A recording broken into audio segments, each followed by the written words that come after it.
Good evening, fellow Democrats. Thank you for being persistent and joining us here. I'm Michele Dauber. I'm a professor of law at Stanford Law School, and I'm here basically to provide a little bit of background on the Supreme Court's likely forthcoming decision to reverse Roe versus Wade. So, as you know, a couple of weeks ago, a draft opinion in an abortion case, Dobbs versus Jackson Women's Health Organization, was leaked to Politico. And that draft opinion has obviously, as we all know, been authenticated by Chief Justice Roberts, who has opened an investigation into the identity of the so-called leaker. The opinion, which is authored by Justice Alito, apparently has 5 votes to reverse Roe versus Wade and Planned Parenthood versus Casey and eliminate all federal protections for the right of women and other pregnant people to obtain abortion health care. The opinion itself is based on flawed legal reasoning and even more flawed history. I don't actually have time to go into all the ways that this opinion is wrong, but in summary, the court decided that first, Roe was a flawed decision unworthy of adherence as precedent.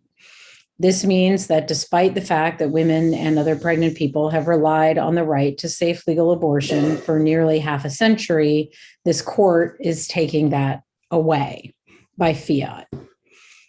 One of the primary reasons that the court made that determination is that there was, in the court's view, no, quote, longstanding, deeply rooted history, quote, of abortion rights, either at common law or in statutes up to the time of the ratification of the 14th Amendment. Thus, the opinion held that there couldn't be an implied 14th Amendment right to liberty that included the right to seek abortion care. However, the fact is that during the historical period surveyed, which went back to the 17th century in England and included the founding of the United States, women had few, if any, rights. The Constitution wasn't written by or for women. Or anybody but property owning white men, really.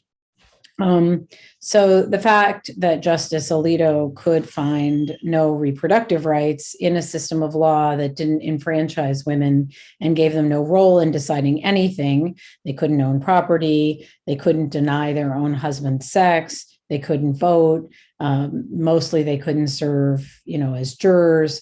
That's not very surprising. This is, of course, one problem with our legal system, which relies extremely heavily on precedent. Precedent is a system that privileges the past. And in our past, the American past, it is a past of sexism, chattel slavery, disenfranchisement, homophobia, and corporate oligarchy.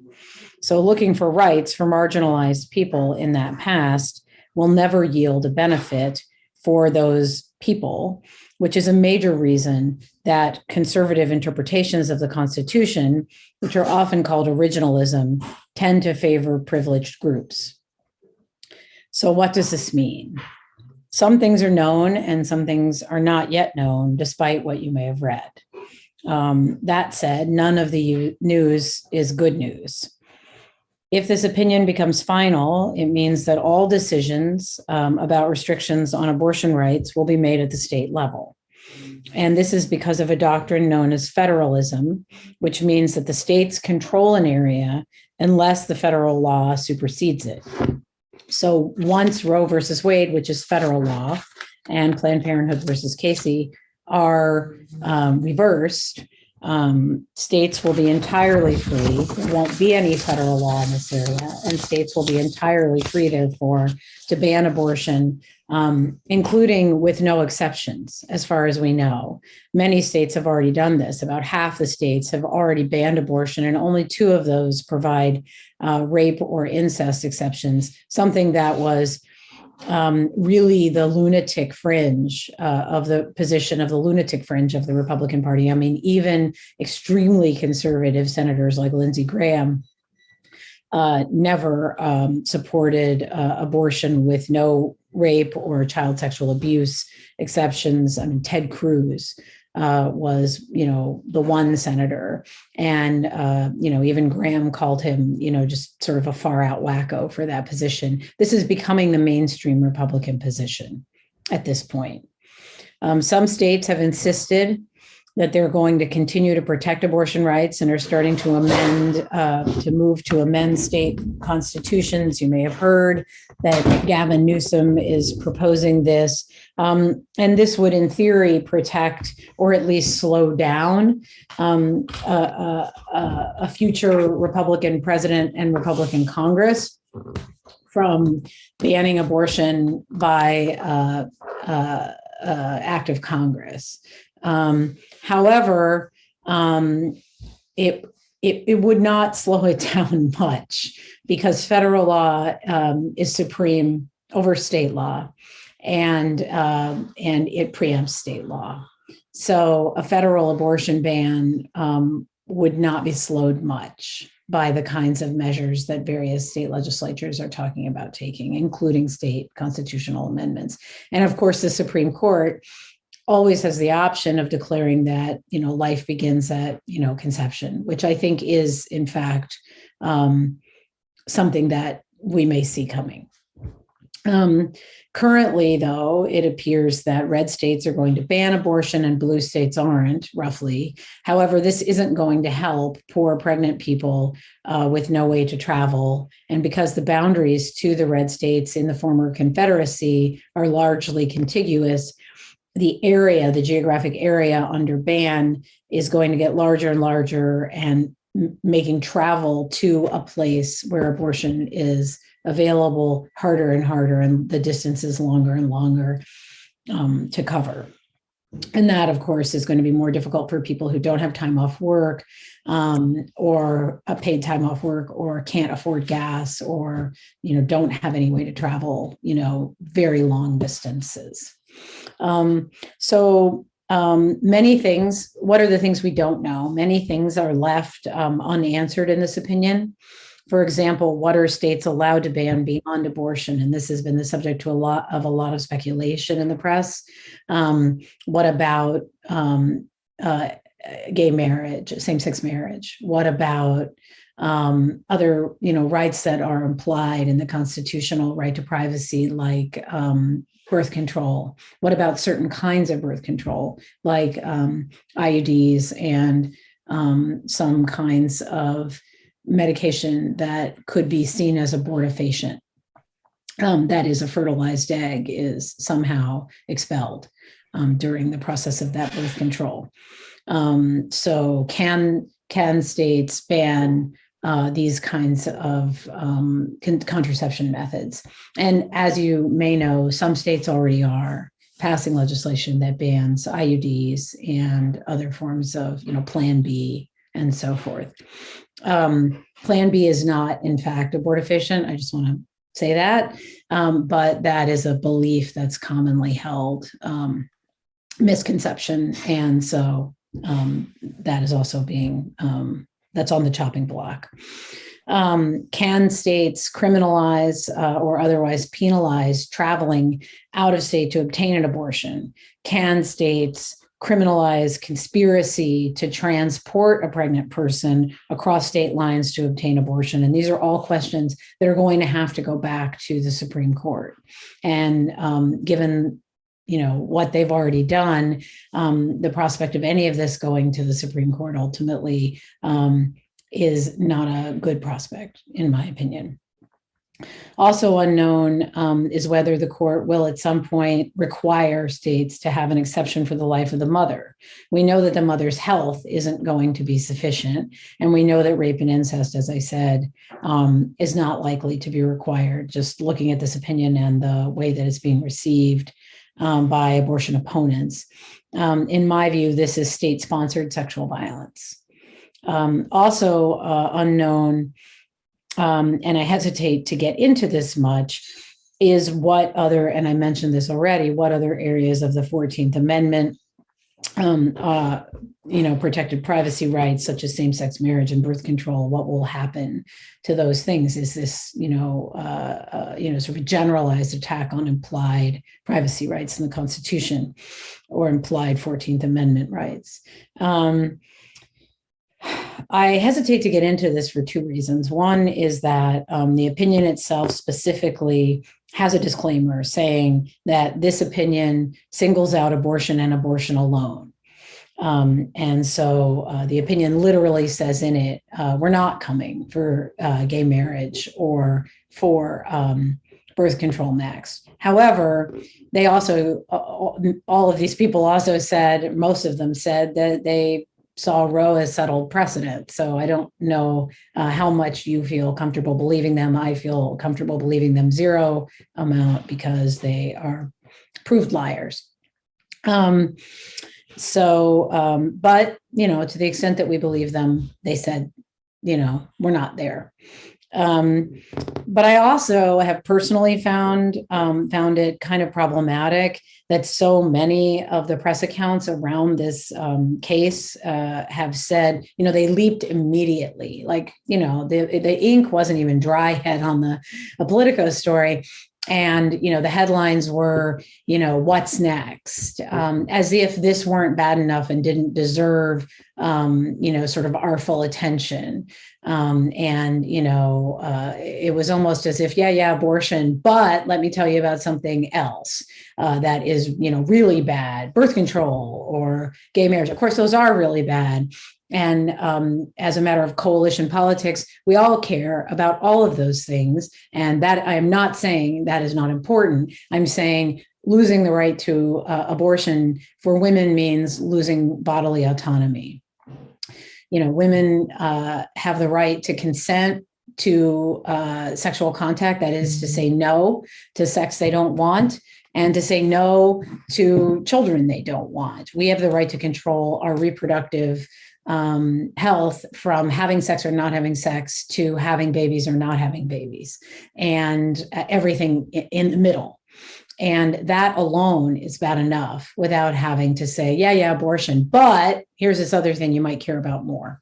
So I've been a little bit offended, more than a little bit offended by that. And so that's another reason that I hesitate to talk about it. I think those other rights are also important, but abortion alone is sufficiently serious and important for us to care about. And finally, let me just say a couple thoughts about what I don't think you should waste your time caring about. The leak of the opinion is not important. Who leaked it, why they leaked it, doesn't matter. And certainly you should not waste 1 minute caring about the court's supposed legitimacy and what this opinion does to it, or what the leak does to it, or any of that. This court lost its legitimacy with its own, by its own hand, by writing and agreeing to this draft opinion in the first place. If the court's seen as illegitimate, that's the court's fault, not the people's fault. And the end of story. These are distractions from the real issue, which is that women and girls and other pregnant people are going to die. They're going to be maimed in illegal back alley abortions. And there are also going to be a lot of children born in situations in which they were not planned, possibly not wanted, not cared for properly, without proper financial or other resources that are needed. And women are the best judge of when they are prepared emotionally, physically, financially to give birth, and no one else. So what is the solution? And as a law professor, I think that the solution is court packing. So Franklin Roosevelt, who was the greatest Democratic president, who we should still honor and have forgotten. And I just want to tell you that, we always have this Democratic Victory Day dinner. Democratic Victory Day is a tradition that is based on Roosevelt's victory over Hoover. The reason we celebrate Democratic Victory Day is because of Franklin Roosevelt. Roosevelt knew how to fight the court. And he didn't worship the court, although he had a law degree. He didn't mince words, and he didn't back down. And we need to be much more like Roosevelt and much less like more recent presidents, and not shrink from a fight with the court, and not shrink from the accusation that we're harming institutional legitimacy or not respecting the rule of law. Those are the weapons that are being deployed against us. They are not our arguments, and we should not care about them. It is the court that has lost respect for the people it serves, and not the other. Well, and now because of that, the people have lost respect for the court. This is their own fault. And if abortion rights are not in the Constitution, neither is judicial supremacy, which was created out of whole cloth by Chief Justice Marshall in 1803 in the case of Marbury versus Madison, which is in the curriculum of every first-year law student. Everyone knows that the court made up its own role as the supreme arbiter of what is and is not the Constitution.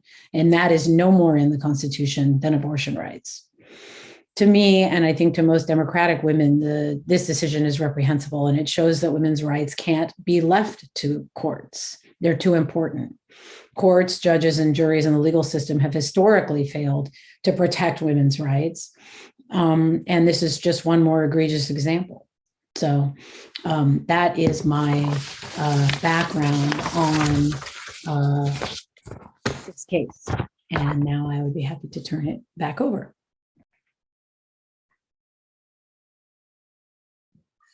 Thank you, Michele. I'm going to hand it right over to Diana, and we'll save questions for both Michele and Diana till the end. Great, thank you.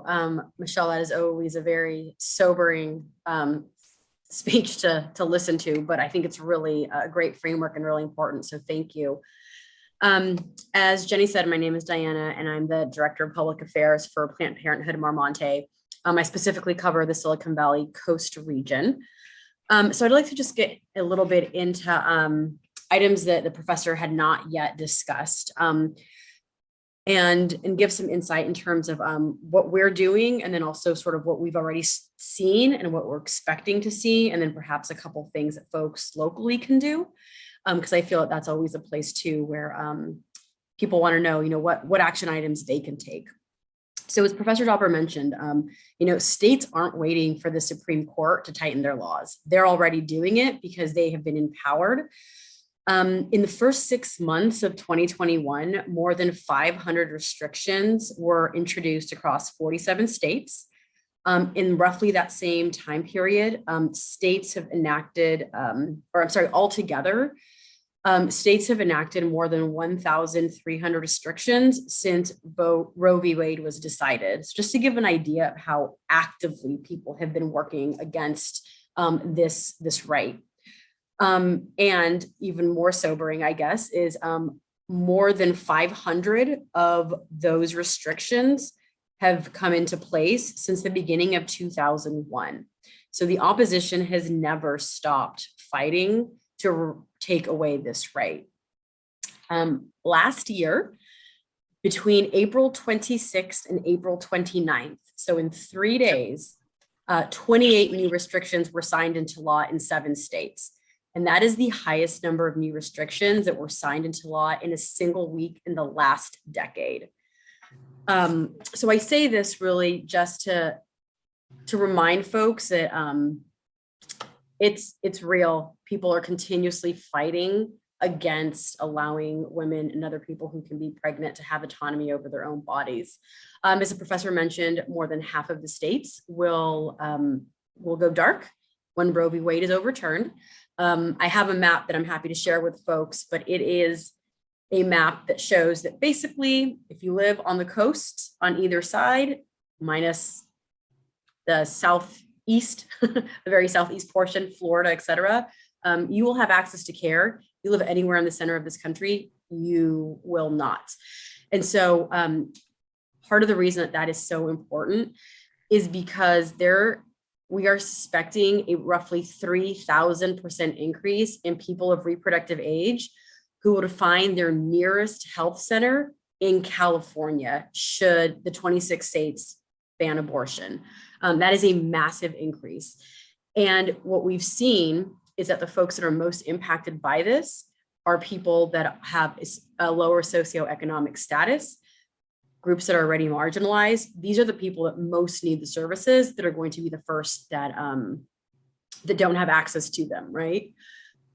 So preparing for this, we have been working, Planned Parenthood Marmonte specifically, on expanding the health center locations and sizes. So we currently have 35 health centers. We are looking to continue to build that number because there are still pockets where we don't have enough representation.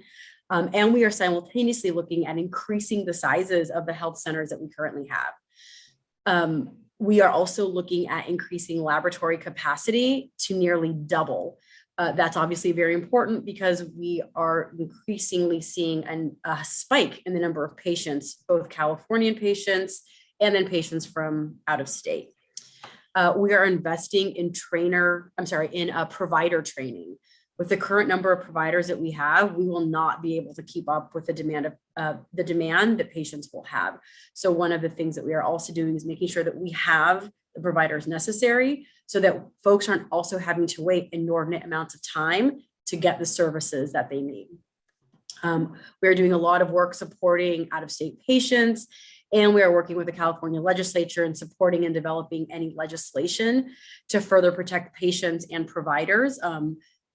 The professor, referenced us, the governor putting this into Constitution, right? That's just one of the many steps that our legislature is working on to make sure that California is protected as possible.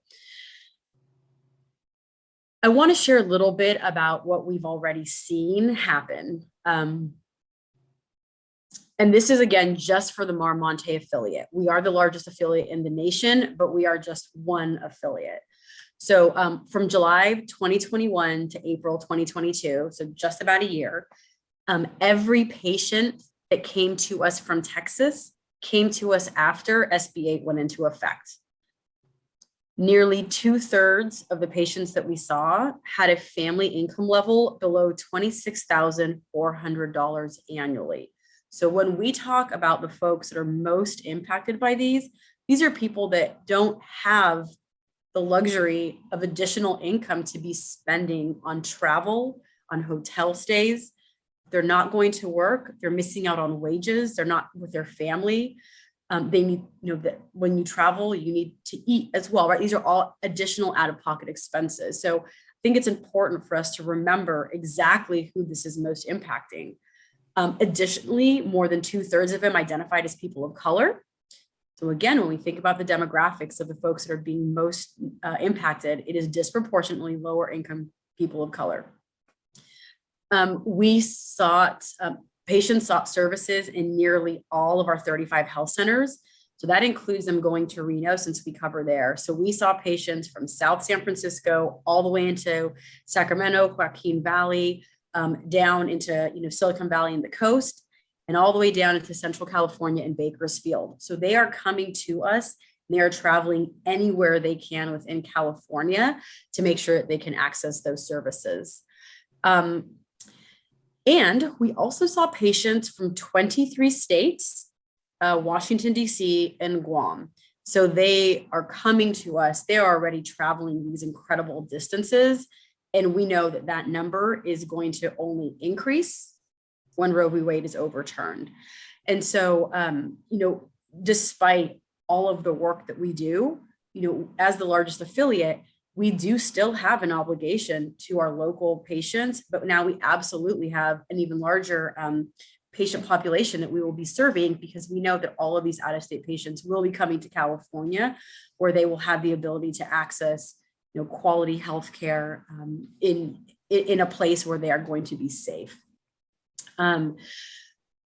Some pluses is we have seen our local elected officials become more active, passing either resolutions declaring their cities or their counties defenders of reproductive freedom and rights.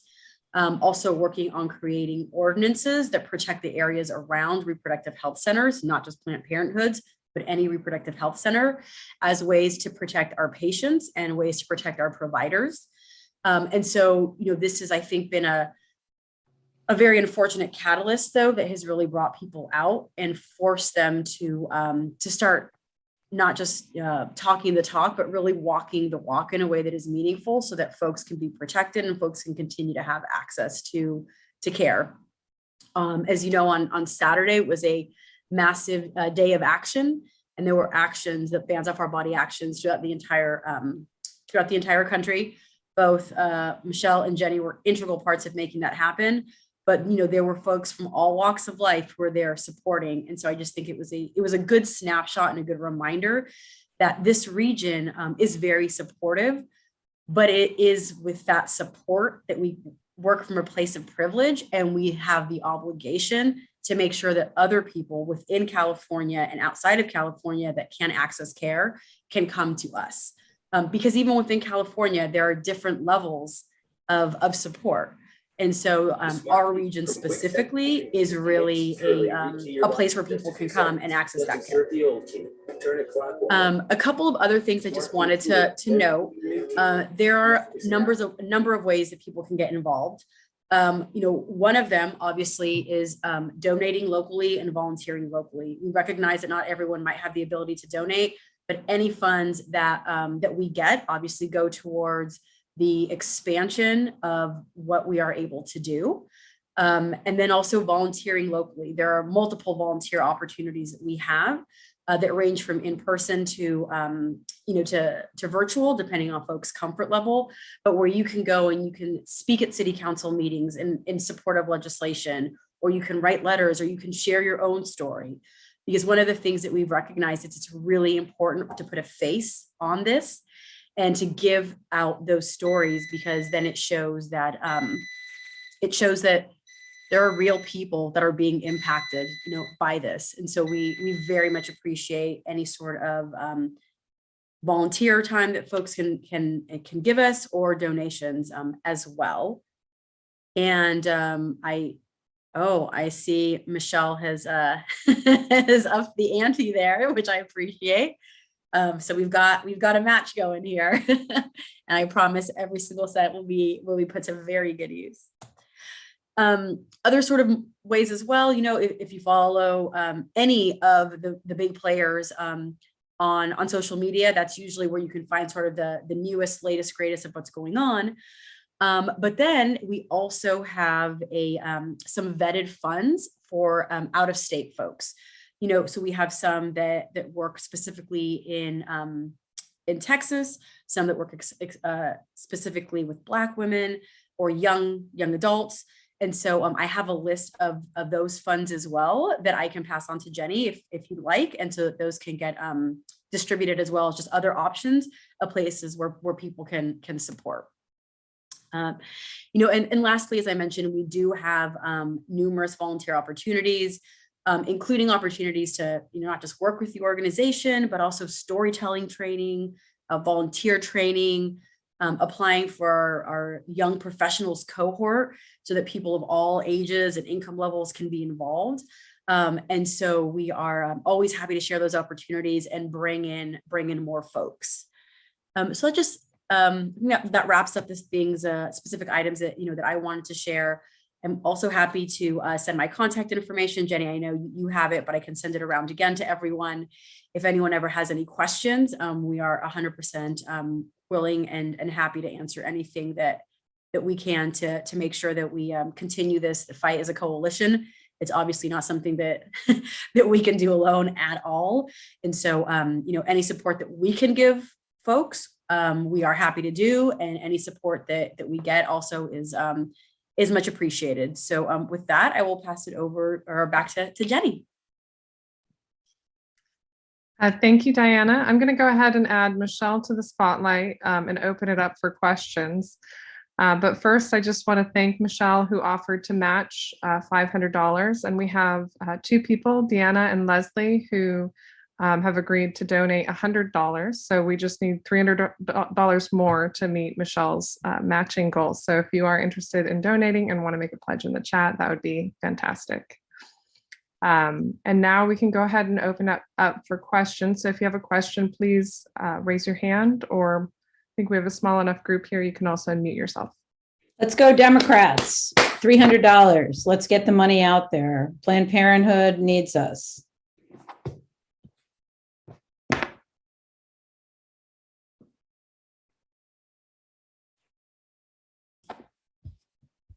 Thank you, Alyssa.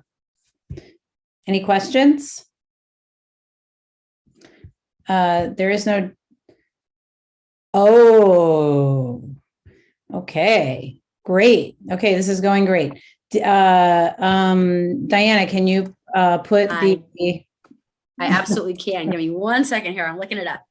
Okay, this is going very well. Shalini, did you intend to pledge $450 or $45 or $50, or is that a $450 pledge? I mean, that's amazing if it is.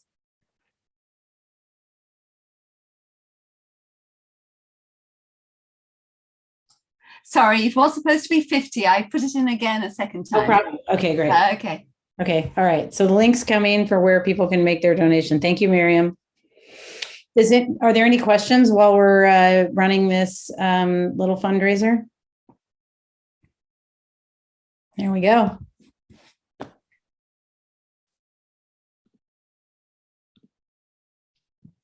And it looks like we have the full $500.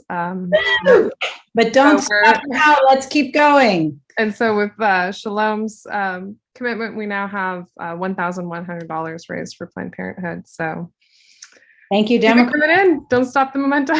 Yeah, keep it coming in. Fantastic. Keep it coming in. Let's go. Let's keep it rolling. All of those teenage girls in Texas need us.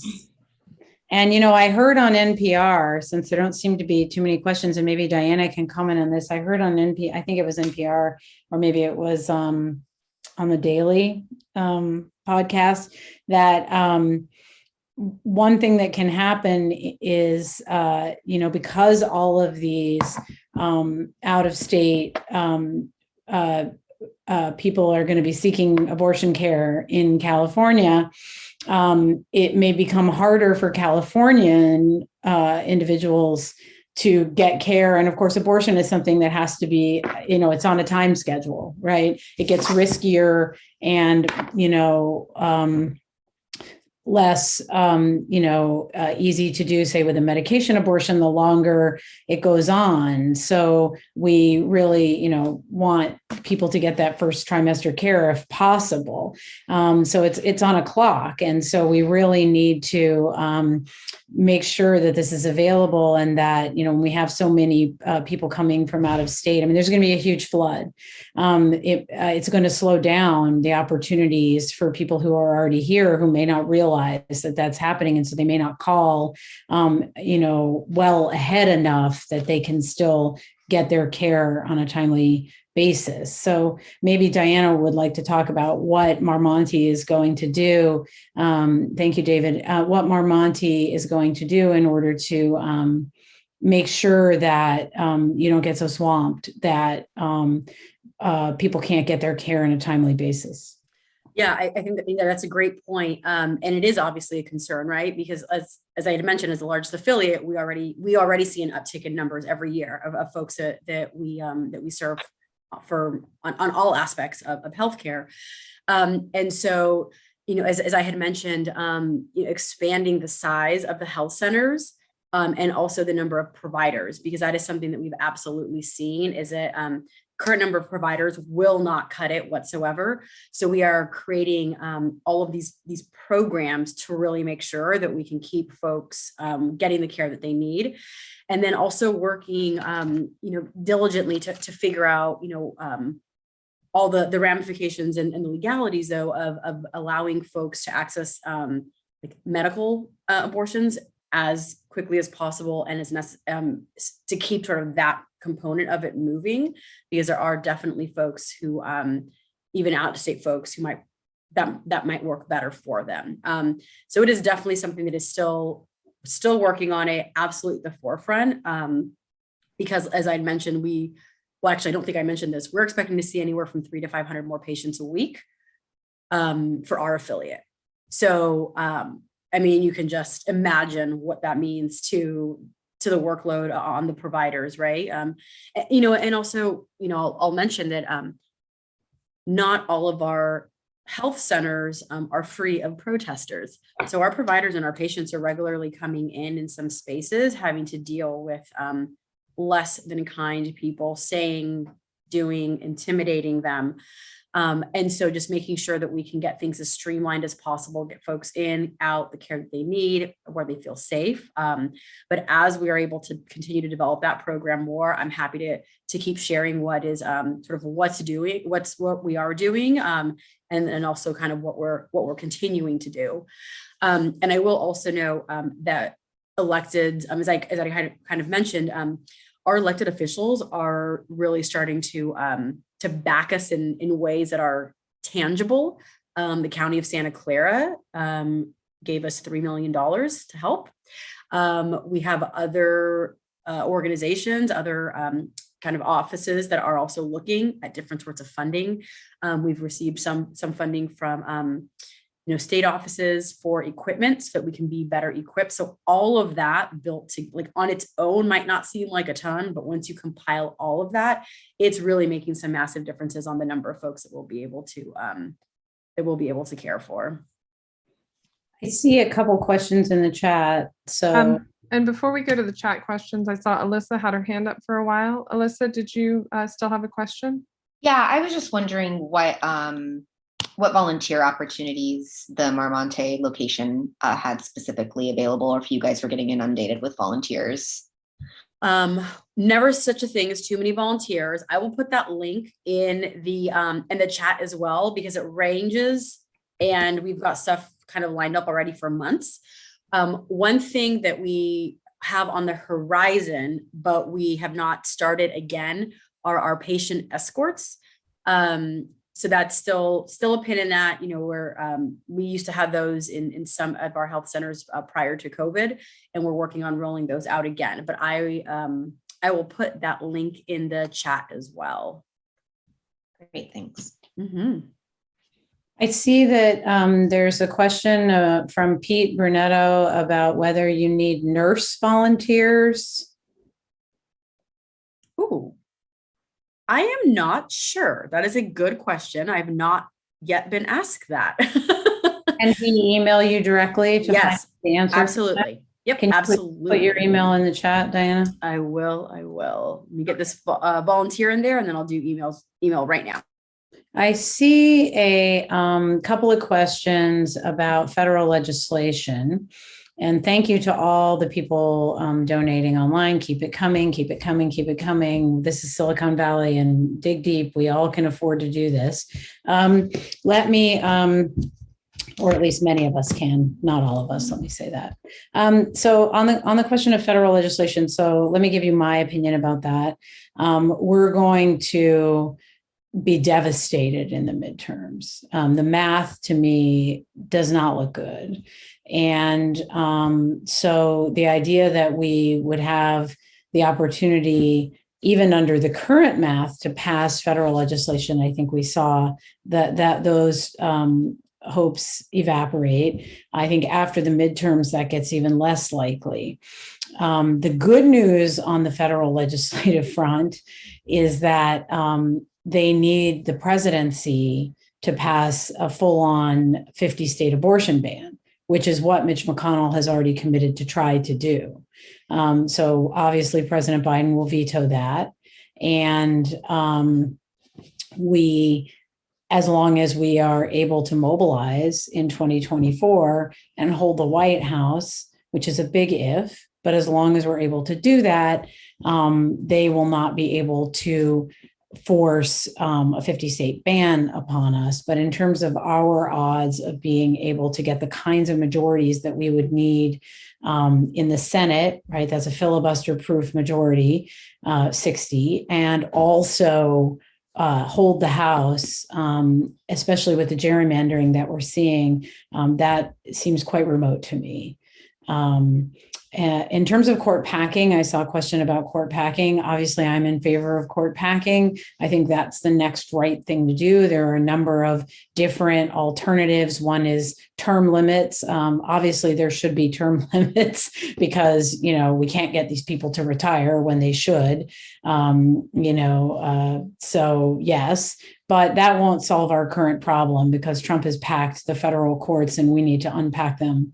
15-year term limits for Amy Coney Barrett. I mean, it's just not going to change things fast enough.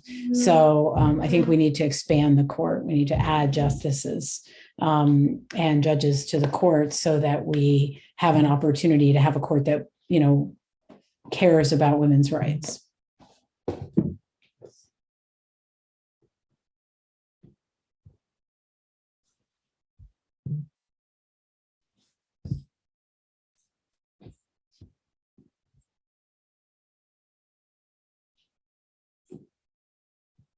Are there other questions?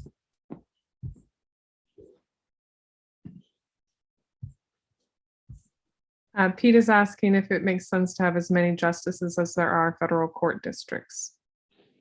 Well, that is one issue. So when there are 9 justices because the justices used to do something called ride circuit, and we had 9 circuits. We have more than 9 circuits now, and so that would be one basis, sort of fig leaf under which we could expand the court, would be to basically say what I just said. Well, the 9 is not a magic number. The number has actually fluctuated throughout history. It ended up being 9 most recently because that's how many circuits we had. We have more than that. I think we have 13 now. So, let's have, or 11. Anyway, more than 9. So let's have, I think it's 11. So let's add a couple. I think we need to add more than 2, although 2 would be a great start. And it certainly is a rationale. Any rationale will work. If that's the one that works, great. But I mean, I think that, the real thing that we have to do is add justices and get them confirmed.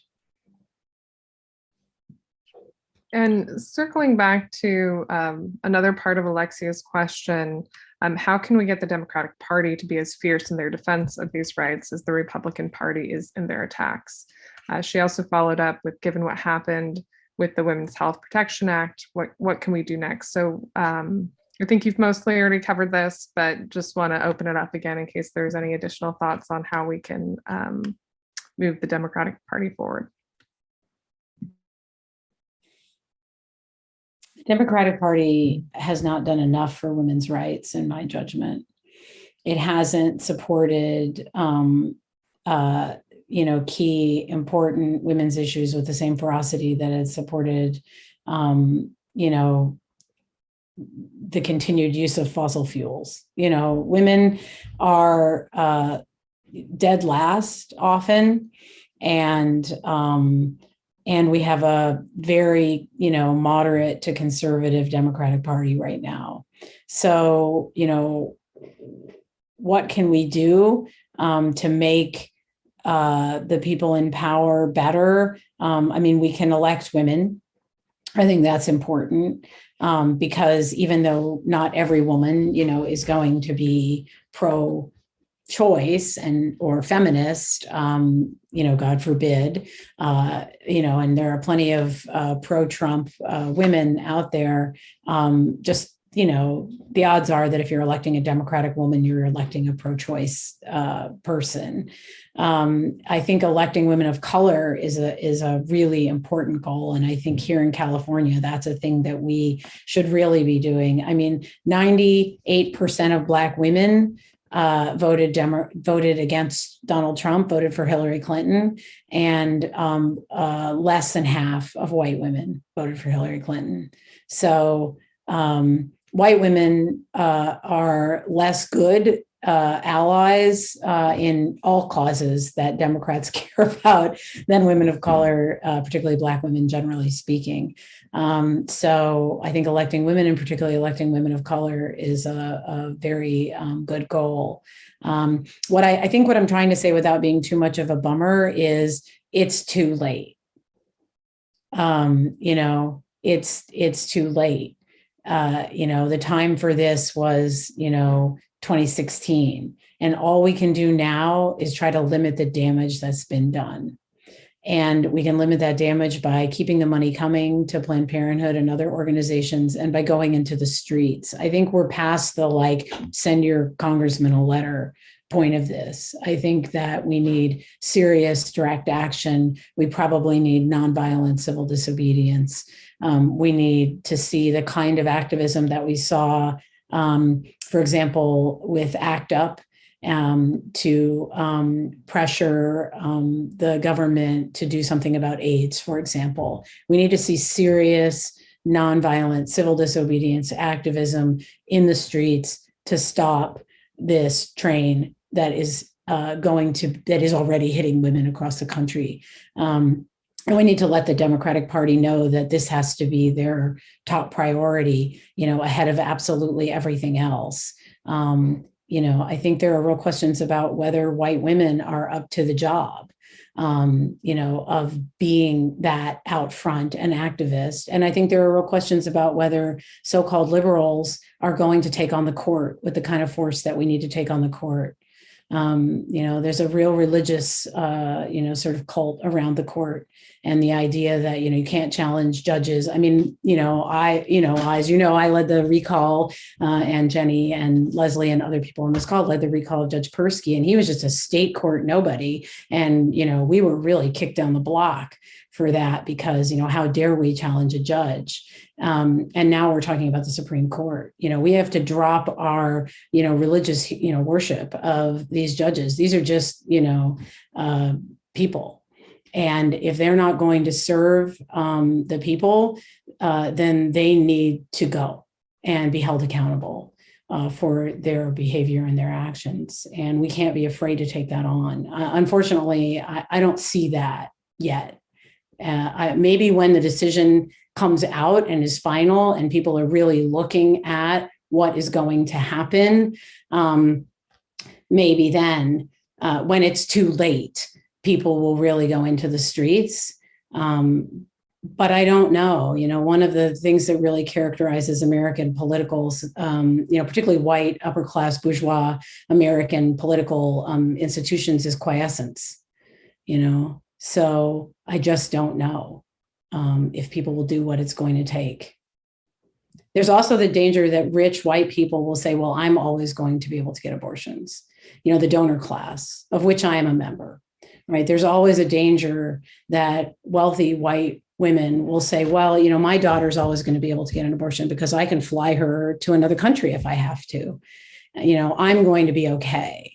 It may not be until it comes to California. And there's an interesting parallel with the anti-slavery movement, which is that, the North was relatively quiescent. We had a whole series of, I'm a legal historian, so we had a whole series of compromises, the Missouri Compromise, the Kansas-Nebraska Act. We had a whole series of things that were intended to sort of appease oh, I don't like slavery. It makes me uncomfortable. Oh, okay, well, it won't come north. Right. That's where the Mason-Dixon line, it won't come north. So you don't have to worry. And you never come south. So you don't have to worry. You're not going to see it. You're not going to experience it. And it wasn't until the fugitive slave laws were passed and slavery in the North became a real reality. That is, slave catchers were coming north and the states were conscripted into capturing and incarcerating and returning escaped slaves. It wasn't until slavery came north that the Civil War became a reality. And so as long as people in New York and California, which is where, probably 80% of the political money in this country comes from, feel comfortable that they will be okay, it won't be until they don't feel that it'll be okay, that is, I don't, or you don't, or we don't, that maybe we'll see the kind of radicalism that it's going to take to break through. People are going to have to get willing to get arrested. Sorry to be Debbie Downer. And we'll take one last question from Miriam.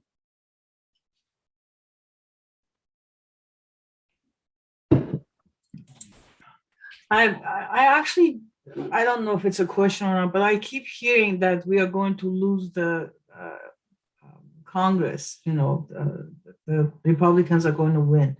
Where is all this coming from? I mean, I feel like if we keep drumming that up, it's really going to happen. And with all of these things going on, wouldn't the women get out there and vote, for God's sake, or not? I mean, we are half of the population. If half of the voters are women, 50% cannot make any difference to turn that around. More than half. More than half of voters are women, but more than half of them also voted for Trump. White women. Okay, but I mean, this is an issue that they are okay with it. I mean, it's such a emotional issue for me that the other day I honestly was in tears. My son came to said to me, "Mom, you always said if they touch Roe v. Wade, you're going to go to Washington. So don't you think you should go?" I still get emotional about it because it's nobody's business what a woman is going to do with their own body, and they're dictating that. But if you tell them what to do with their body, they're getting up in arms, right?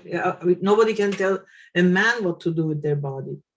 And my other question is, if all these people who are anti-abortion, would you take care of the kid? Because obviously this kid at the moment, for whatever reason, is not wanted in that unit. But then they all shake their hands up. No, that's the responsibility of the women and the woman and the guy that they got pregnant. It's not my problem.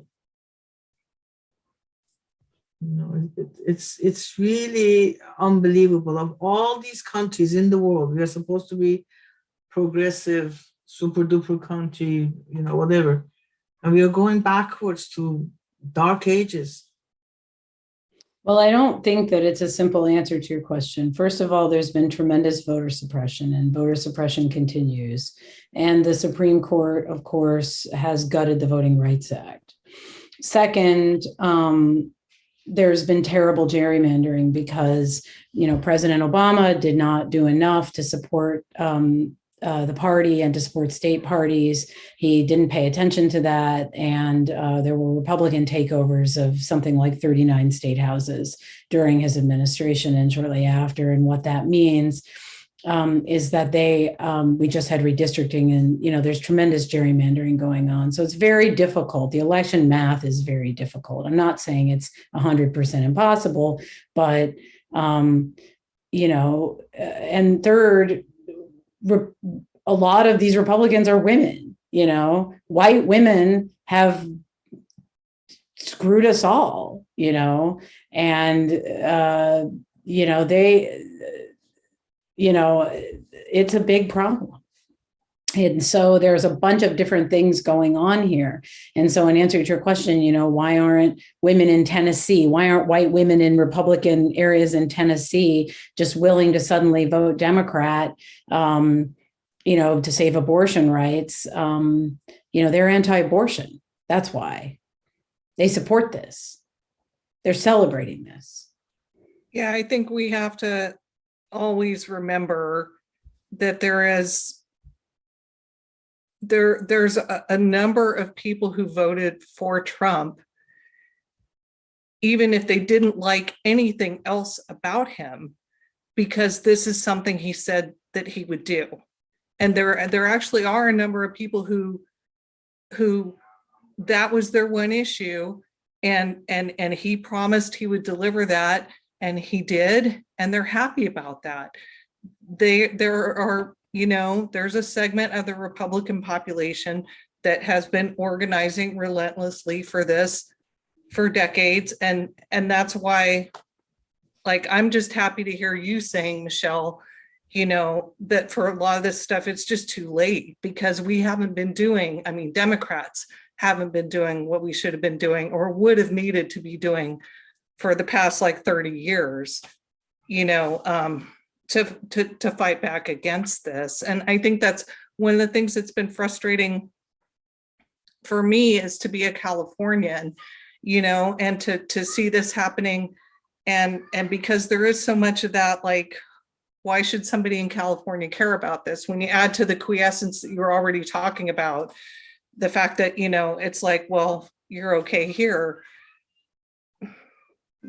Anyway, sorry, it's just, that's why I was just asking about the federal response, because it seems like there has to be, at some level, I mean, a protection of this as a civil right, as a human right, you know, not something that you can feel one way or another about it depending on what state you live in, but just a fundamental right that ought to be protected.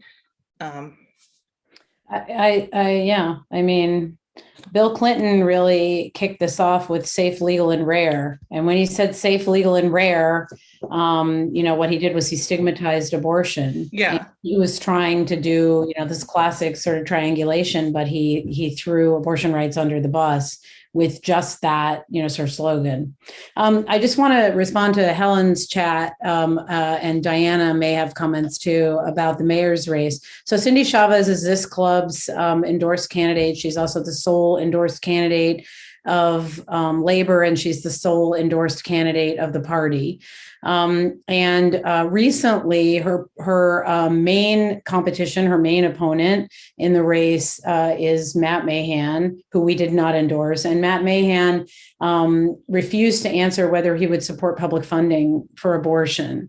And public funding for abortion is, very, very, very important, and more important now than ever before because of all the women coming here from out of state to utilize abortion services in California.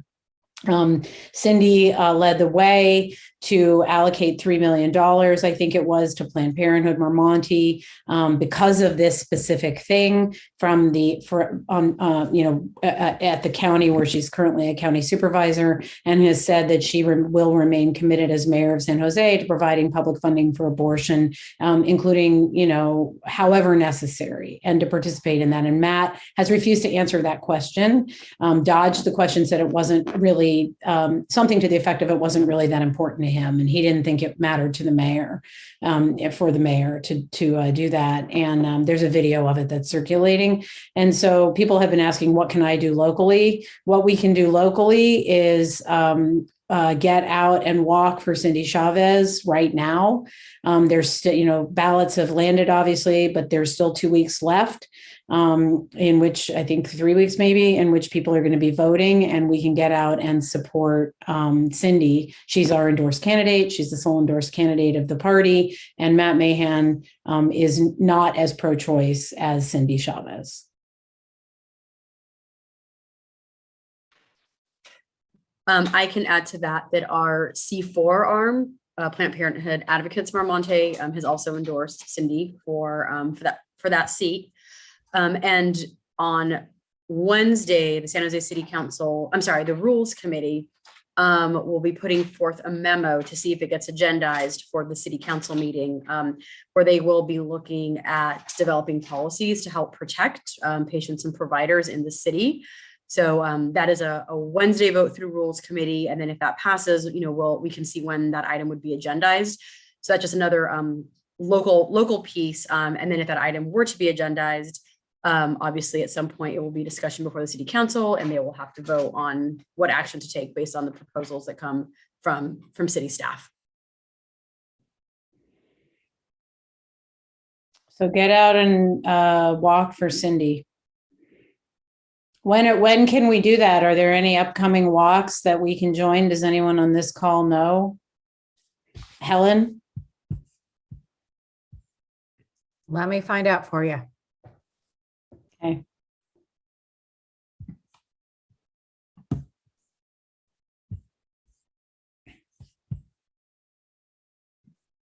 Sunday. Rob says Sunday. If I anyone, think I saw something from the API club that said Sunday. Let me go look for it. I feel like Labor is walking too. I asked Jean for the dates ahead of today, but she didn't get back to me. For my previous life at Labor, they typically walk every Saturday. Yeah. So if history holds that. So maybe we would like to do a SVDC walk for Cindy Chavez, and we can get in touch with Labor, or we can get in touch with Cindy's campaign directly and get some literature and some walk lists or whatever. Jenny, maybe I'll circle back with you, and we can see Leslie, and we can see about getting out a email invite for club members. Yeah, we'll follow up with an email with all of these calls to action that we have listed in here, including the links to donate to Planned Parenthood. You can forward to other people you may know that would be willing to donate, and the volunteer opportunities, in addition to Cindy Chavez's campaign. Rob just posted in the chat that on Sunday there is a walk from 10 to 1 at their starting at their campaign office on Lincoln Avenue. Is that Cindy's office or is that the AAPI club? That's Cindy's office. Okay, great. The campaign office that's open pretty much during regular business hours. On Sunday, 10 to 1. So I will look at my schedule, and if I'm at all able to make that, I'm getting my 5th shot on Saturday, but if I'm not too sick on Sunday, I will be there. And but I think there are probably opportunities every weekend. So why don't we send out an email with lots of opportunities? I mean, people want something they can do locally. We've got a, very pro-choice woman of color running for mayor against a wishy-washy, not entirely clear white dude. So let's get out there and do the thing we can do locally. All right. Thank you, Michele. And thank you, Diana, so much for taking the time to come and speak with us. It really was a gift to have you both here and giving us such deep insight into the issue. While it is very grim, we do have pretty clear calls to action that we can move forward with. And I hope everyone will join us next month. We're going to do a breakdown post-primary. So look for an email about that. Thanks, everyone, for coming. Thank you all, and thank you for the support. That was an unexpected, but expected surprise, knowing the group of folks in this room. So thank you very much. Yeah. Hey, Jenny, before you close the call, can you copy the chat so we can see who pledged what, and we can send out in that email, we can send out the total we raised for Planned Parenthood in the call. Mm-hmm. Because I guess I can copy paste it. Don't close it because I'm going to copy paste. Thank you very much, everyone. Do I need to do this? Thank you, everyone. Recorded? You can't copy. You can't copy paste from the chat. Is the chat recorded? Can you save it? It should be on the export. But I can also just copy it down too. So I'll go ahead. Yeah, let's write down the pledges and the money because I want to be able to email out how much we raised because I think that's inspiring to people. Yeah, if I did the math correctly, it's 1,500 plus 2 additional donations that were the amount wasn't specified. Oh, you've been doing it throughout. Can you check it one more time before you close this? Yeah, I'll check it one more time. It is. And you're including my 500. Wipe and copy and paste, or use a utility copy and paste. Oh, I've been wondering about that. I can't copy paste anything. Helen says she just gave $50. I just want to make sure we get everybody in here. Yeah. Pete gave 100. Thank you, Pete. Yeah, let's get everything written down. Let's make a spreadsheet or whatever you have to do. Oh, thank you so much, Laura. Brunetto gave 200. Thank you, Pete. Deanna gave 100. Pete Daly gave 100. So is it okay to specify certain area? I like to give to Planned Parenthood in areas that they don't have a community like us to support them. That's a Diana question. I don't know the answer to that. Like I love giving to Planned Parenthood in South Texas, or I just pick some heart of the South and say that's where I want my donation to go. Yeah, you can reach out to Diana. She put her email in the chat. I mean, you can do it through the Planned Parenthood website. Their donor site allows you to select. You have a choice of giving to the parent organization or giving to a specific region, and that would mean that half the donation goes specifically to that region and the other half goes to the parent organization, I believe. I don't know. I've been on their site donating pretty frequently lately. Yeah, rage donating. I'm a rage donator too. Yeah. Well, and all my friends keep, everybody's birthday fundraiser is for Planned Parenthood right now, and rightfully so. So read about that Nebraska governor saying telling Donna Bash that teenage rape victims were just going to have the baby. And I was like, donate. Ugh. Like that. Yeah. Okay. So do you have everything? Like, you know how to record it, Jenny, and you have everything written down? Okay. Awesome. And after we end this call, I'll make my 500. Fantastic. Awesome. Thank you, everyone. Thank you. Michele. It was like a little telephone. All right. Oh, we should have had tote bags. I bet I will probably get a tote bag if I give $500. I copied the chat. I don't know if you were able to, Jenny, but I've copied it. I wasn't. So do you have the whole thing? I don't need to be writing these. Yeah, I just did a copy paste But you thing can't. into my words. So, Can't- yeah, got it. You can't copy paste out of maybe, can you? You can? Well, I just did. You're And going to have to show me how to do that. Yeah. I highlighted it with my little cursor and I said copy, Control C, and then I said Control V. Oh, it's working now. Because it didn't used to work. Yeah. I've never been able to do it on my phone, but I just did it on my laptop. So Great. I'm really glad we raised that money because it's so hard to talk about this without feeling like you're doing something. So it was really good that we gave people like a thing they could do. Hey, Shalom. I haven't seen you in a long time. Hey, Michelle, I got to see you on, what was it, Saturday? Yeah. March, right. Yes. Yeah, I saw you. You were busy, but I saw you. That was You did a great job, by the way. I was so thrilled. Thank you so much for all that you guys did for that. It was turned out therapeutic to scream. Like, I'm so glad I'm just on scream duty, even though my voice is still messed up because it was so therapeutic. I was like, tell Jenny to bring the bullhorn. Tell Jenny to bring the bullhorn. Who are you telling to tell me? And also just telling me directly. me. Yes, Leslie. I was just like, wait to get my hands on it. Like, even after you got there, I was like, did you bring it? Did you bring it? Because it was so therapeutic and to just be able to scream. it was very great to be a part of it. I'm so glad you guys were right front and center. Yeah, it was so great. Yeah, it's really great. And I'm glad that you're here and I'm glad you came out. We should, maybe we can even do June in person. It would be nice to see people in real life.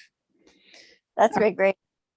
All right, Jenny, I'm going to go since Leslie figured out how to copy paste, but thanks for asking me to do this. Thanks for doing it. See you later. Bye, guys. Bye. Bye.